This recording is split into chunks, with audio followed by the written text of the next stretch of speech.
City ऐसे ही अपने स्वरूप बदलती है। हमारे बारे में लोगों के मन में अच्छी धारणा यहीं से प्रारंभ होती है। अब हमारी सिटी केवल स्मार्ट नहीं है, अब हम उसको स्मार्ट सिटी के रूप में, सेफ सिटी के रूप में और एक सस्टेनेबल सिटी के रूप में उसको आगे बढ़ाने की दिशा में आगे बढ़ चुके हैं। विकास की सारी प्रक्रिया स्वतःस्फूर्त भाव के साथ चल रही है। यही फर्टिलाइजर कारखाना आज से 6 वर्ष पहले बंद स्थिति में था। सारी गतिविधियां 1990 से बंद थी।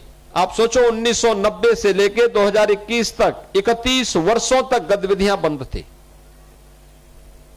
और तो अच्छा हुआ बीच के कालखंड में एसएसबी यहां आ गई,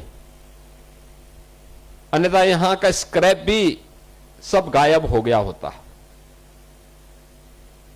अब यहां पे एसएसबी भी है, फर्टिलाइजर कारखाना भी है और प्रदेश का एक सैनिक स्कूल भी है। सैनिक स्कूल भी है और एक केंद्रीय विद्यालय भी इस कैंपस में है। केंद्रीय विद्यालय के नए भवन के लिए भी हमने पैसा सैंक्शन कर दिया है।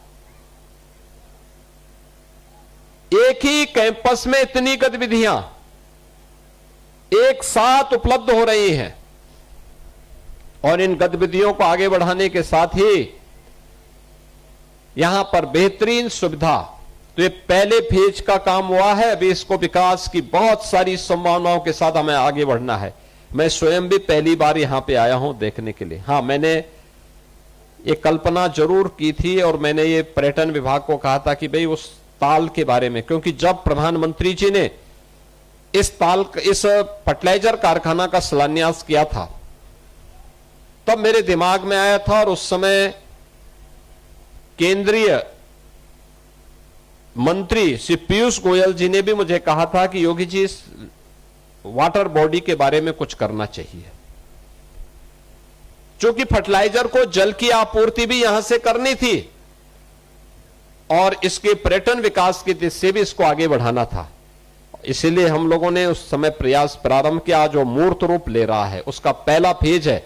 इसके बाद के अन्य फेज में आप देखेंगे कि इसको हम रामगढ़ ताल की तर्ज पर ही बेहतरीन स्वरूप दे करके गोरखपुर के एक बेहतरीन टूरिज्म डेस्टिनेशन के रूप में स्थापित करके इको टूरिज्म का एक बेहतरीन केंद्र बनाएंगे, वाटर स्पोर्ट्स का केंद्र बनाएंगे, फ्लोटिंग सोलर का भी एक कोल इंडिया के साथ मिलकर के हम लोग यहां पे एक सोलर का पावर प्लांट भी यहां पर स्थापित कर रहे हैं जो 20 मेगावाट की बिजली देगा। 20 मेगावाट का मतलब गोरखपुर की पूरी सिटी को बिजली की आपूर्ति यहां के सोलर प्लांट से उपलब्ध हो सकती है।